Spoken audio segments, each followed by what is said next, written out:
El ser humano vive en sociedad, no podemos sobrevivir aisladamente.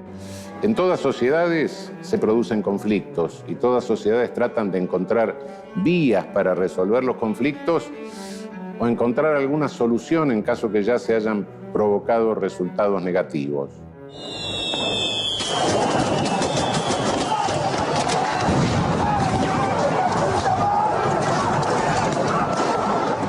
El 19 de diciembre de 2001, en medio de un clima social efervescente, una situación socialmente caótica, políticamente complicada, se desató la represión policial más fuerte, diría, producida durante los años de la democracia.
En todas las sociedades contemporáneas, bueno, y no tan contemporáneas, se ha ido desarrollando a lo largo de la historia un complejísimo aparato para canalizar venganza.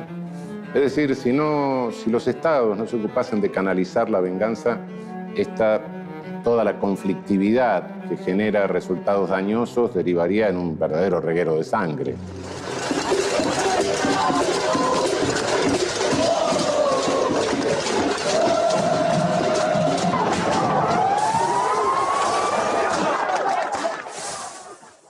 ¿Qué rol cumple cada uno de los protagonistas en esto? ¿Realmente este aparato sirve para hacer justicia? ¿Sirve para pacificar? ¿Sirve para restablecer la paz social en una situación de conflicto? El 19 de diciembre de 2001, en pleno contexto de crisis e incertidumbre, debieron asistir a clase los alumnos de la escuela José Manuel Serrano. Era una escuela de Las Flores, un barrio humilde del sudoeste rosarino que funcionaba además como comedor.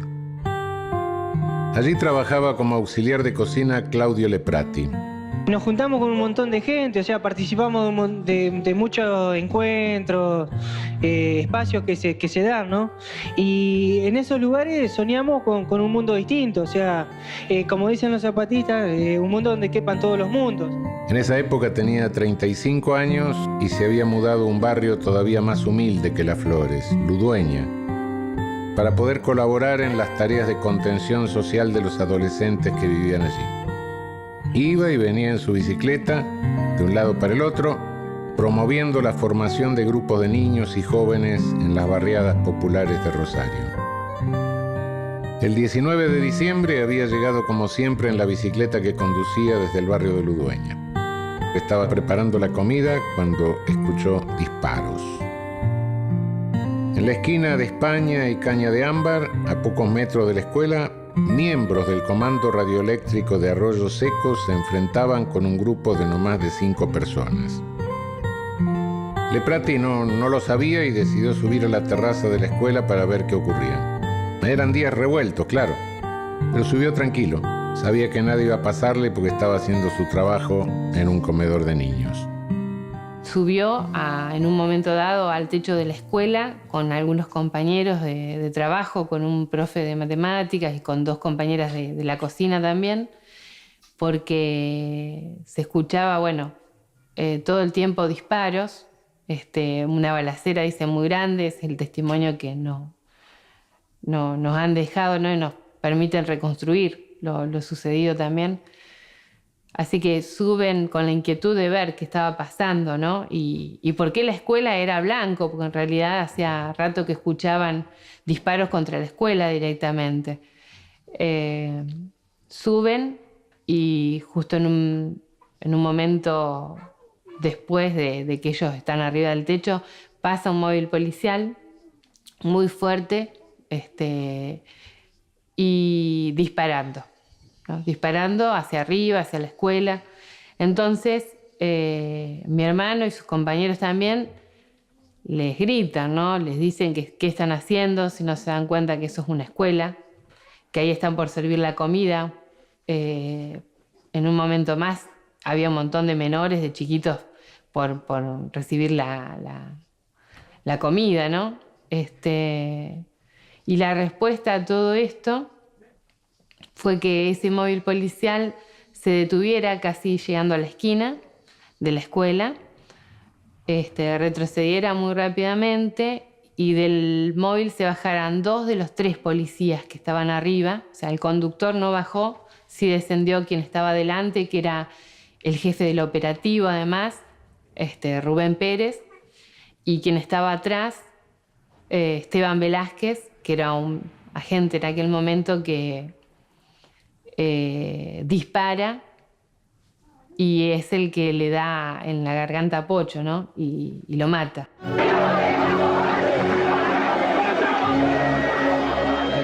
¿Qué pasó en esos días de diciembre o tantas otras veces para que la policía actúe como actuó? ¿Por qué el sistema penal que supuestamente existe para evitar que los impulsos vindicativos de la población acaben en una masacre, termina generando él mismo una masacre?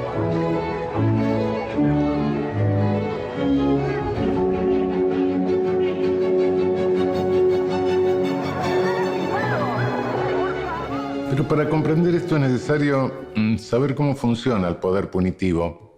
El poder punitivo funciona por segmentos, está sectorizado y cada uno de estos sectores, cada uno de estos segmentos de poder punitivo funciona autónomamente, compartimentalizado, tiene sus propios controles de calidad, sus propios objetivos, etc.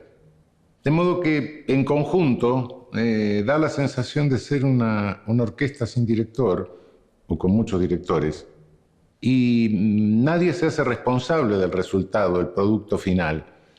Por el contrario, por regla general se formulan imputaciones recíprocas entre los distintos sectores.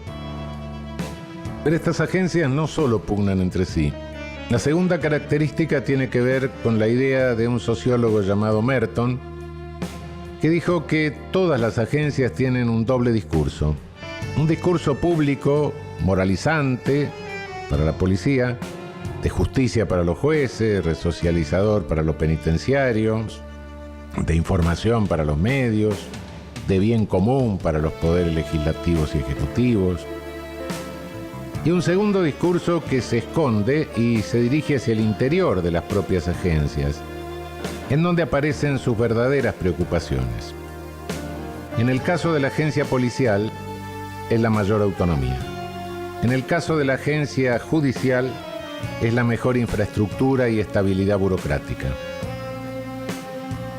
En el caso de la agencia penitenciaria, es el orden interno y la seguridad preventiva de fugas y motines. Rating y sintonía con intereses corporativos es en el caso de las agencias mediáticas y cuestiones proselitistas en el de los políticos.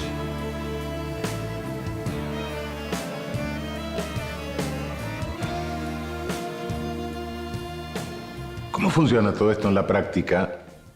Bueno, por regla general, el problema es que funciona al revés que en la teoría. Según el discurso jurídico, los legisladores hacen las leyes, los jueces las interpretan e indican a los policías su accionar, los policías ejecutan las órdenes de los jueces y el sistema penal se encarga de controlar a los delincuentes mientras se reforman. Pero en la práctica casi nada de esto ocurre. Los jueces y los fiscales no salen a buscar delincuentes. Prácticamente todos los candidatos a criminalizados son seleccionados por la policía. Y los jueces tienen una especie de semáforo que da luz verde o luz roja a esos procesos de criminalización que son puestos en funcionamiento por la policía.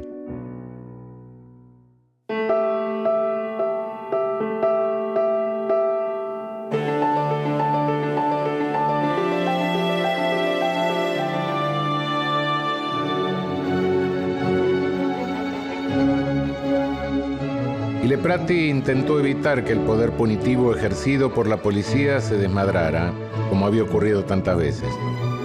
Desde la terraza pudo ver cómo los agentes del comando disparaban e intentó detenerlos. Les pidió que pararan, los insultó y les gritó que bajaran las armas, que allí solo había pibes comiendo.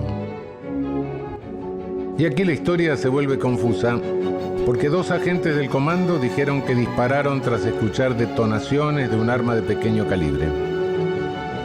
Pero las versiones fueron contradictorias, porque uno dijo que los disparos se produjeron antes de bajarse del patrullero y el otro aseguró que comenzaron cuando se ubicaron detrás del coche.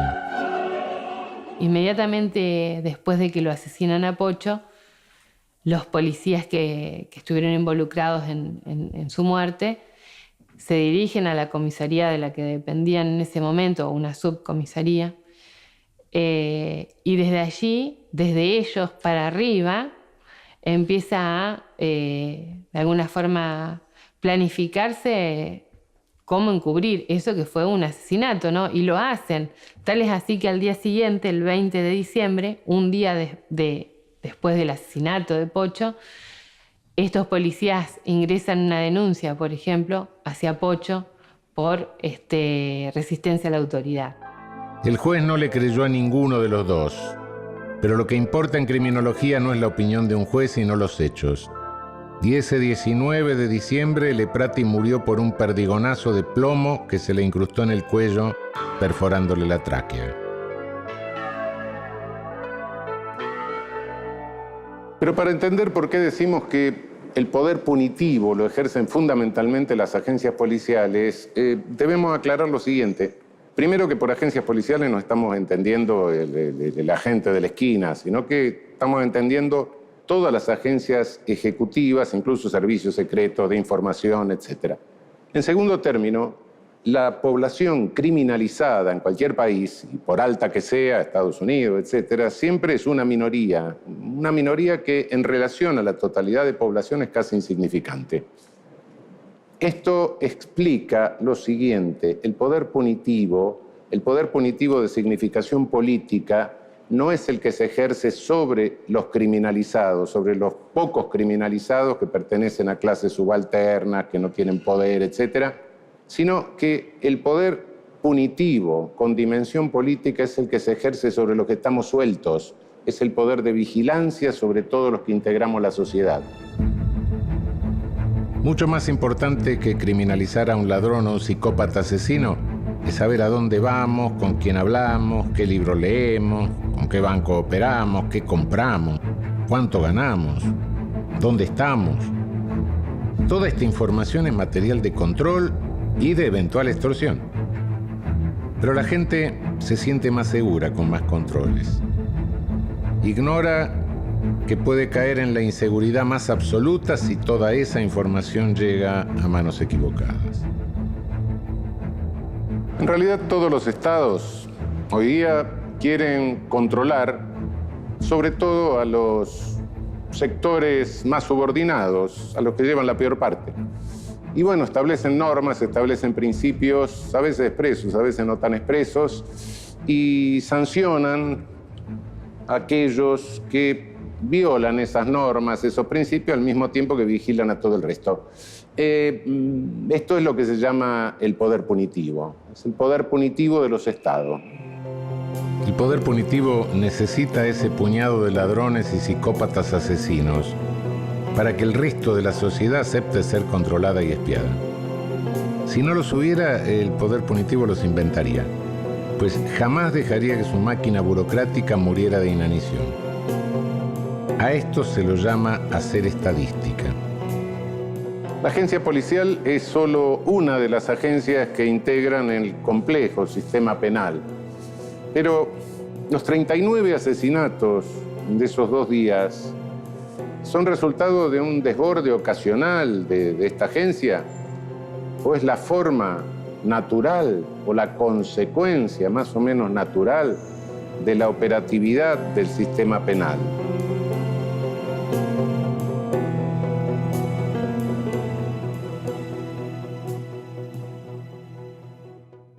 Podría decirse que después de todo este tiempo nadie se ha hecho cargo todavía, ¿no?, de lo que la policía salió a hacer en esas jornadas con absoluta impunidad, y cómo ningún responsable político ha tenido que rendir cuentas, ¿no? El problema no es que el sistema penal funciona desarticuladamente. Este no es el único problema. El problema es que hay una agencia que concentra casi todo el poder punitivo, el ejercicio del poder punitivo. Poder punitivo sobre los criminalizados, poder punitivo sobre la población en general, que es la policía, ¿no? De modo que en este difícil camino por hacer algo en pos de la justicia, uno de los principales problemas es justamente la policía. Muchas veces escuchamos que un agente detuvo a alguien por cometer una infracción de tránsito y le pidió dinero a cambio de no aplicarle la multa. Y si esto ocurre, tiene que ver con un desajuste del modelo. Solo una parte muy pequeña del presupuesto asignado a la policía se destina a salarios. Las decisiones las toman las cúpulas y no hay lugar para la discusión interna sobre la distribución de recursos. Entonces, la paradoja final es que la Agencia de Prevención del Delito se financia mediante la práctica de algunos delitos. Esta situación la tiene que resolver la política, pero lamentablemente los políticos no tienen una idea clara acerca del modelo de policía. Y esto ha hecho que en nuestra región tengamos modelos que a veces parecen suicidas. Por un lado, tienen que sustentarse participando de alguna medida del delito o cometiéndolo. Y por otro lado, no respetan ni siquiera los derechos humanos del propio personal policial, ¿no? Junto a él, nosotros recordamos a todas las otras víctimas. Acá en Santa Fe tenemos que pensar en jóvenes muy chicos, ¿no? Uno piensa chicos, jóvenes, chicos, ¿cómo es, no? Las edades, 15, 14. Entonces, Ricardo Villalba, Walter Campos, ¿no? Rubén Pereira, que era un joven que tenía una nena chiquitita, asesinado ahí cerca de donde lo mataron a Pocho, pero en la ruta también. Juan Delgado, Graciela Acosta, Graciela Machado, Marcelo Pacini en Santa Fe, en la ciudad de Santa Fe. Yanina García, que era una joven de 18 años, tenía una nenita de 2 en ese momento. Bueno, por todos ellos seguimos reclamando justicia, ¿no? Este tipo de historia no nos es ajena. Desde la vuelta de la democracia hemos leído y visto en los medios algunos miles de casos de gatillo fácil. Y siempre nos llenamos de ira contra los asesinos en particular, sin entender que es el sistema penal el que genera este tipo de policía. Es muy importante destacar que por más que cada agencia del sistema penal funcione en forma aislada, intentando llevar agua para su propio molino, y que por más que el mecanismo de funcionamiento del sistema penal esté subvertido, otorgando casi la totalidad del poder a una de sus agencias, y que justamente esta agencia esté deteriorada por definición, con todas las consecuencias que eso trae que ya hemos visto, no se trata aquí de una conspiración.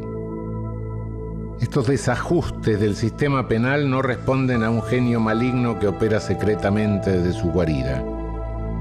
Simplemente son desajustes que ocurren y que nadie detiene porque responden a los intereses de algunos sectores. La consecuencia más brutal del ejercicio del poder punitivo, sin duda, que son las masacres.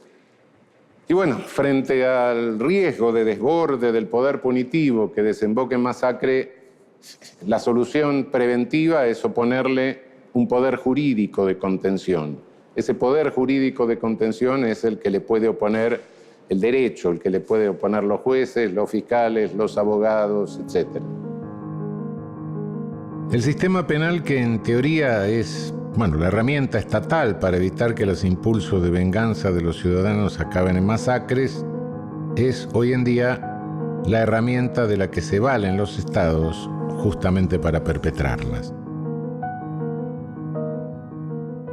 La tarea más urgente, la tarea primordial a cumplir en el sistema penal sería la reformulación, repensar los modelos policiales primariamente, reforzar la contención jurídica por otro lado y de esta manera reordenar el funcionamiento de este aparato, de este sistema penal, de este conjunto de agencias que funcionan un tanto desordenadamente, que parecen una orquesta sin director, como lo dije en algún momento.